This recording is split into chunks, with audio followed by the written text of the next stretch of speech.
In primetime crime dramas like CSI, investigators search for clues and collar the crooks. What you never see is them calling this store for backup. But they could, because Target now bags your groceries and the bad guys. A case for the FBI, a case for the Secret Service.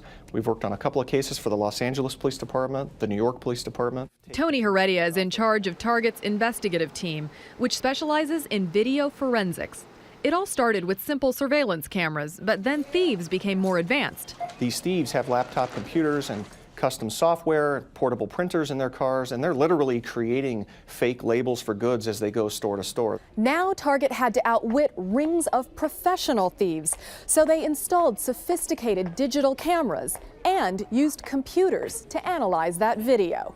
Target now has 7 investigators working in cutting-edge crime labs in Minneapolis and Las Vegas. Law enforcement agencies can tap Target's resources for free. Arsons, sexual assaults, armed robberies, homicides, attempted murders. Target focuses on the most heinous of crimes, such as the murder of 22-year-old college student Drew Jadine.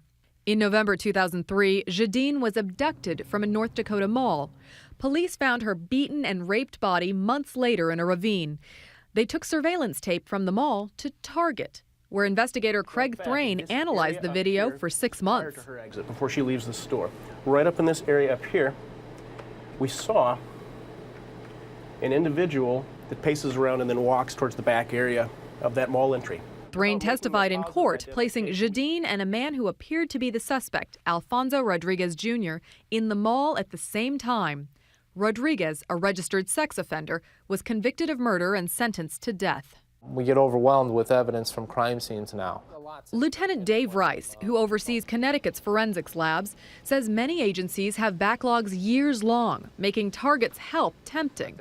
But he cautions that putting police work in private hands is risky. You don't know who's going to be doing the analysis. You don't know their background. I don't know how these people are hired.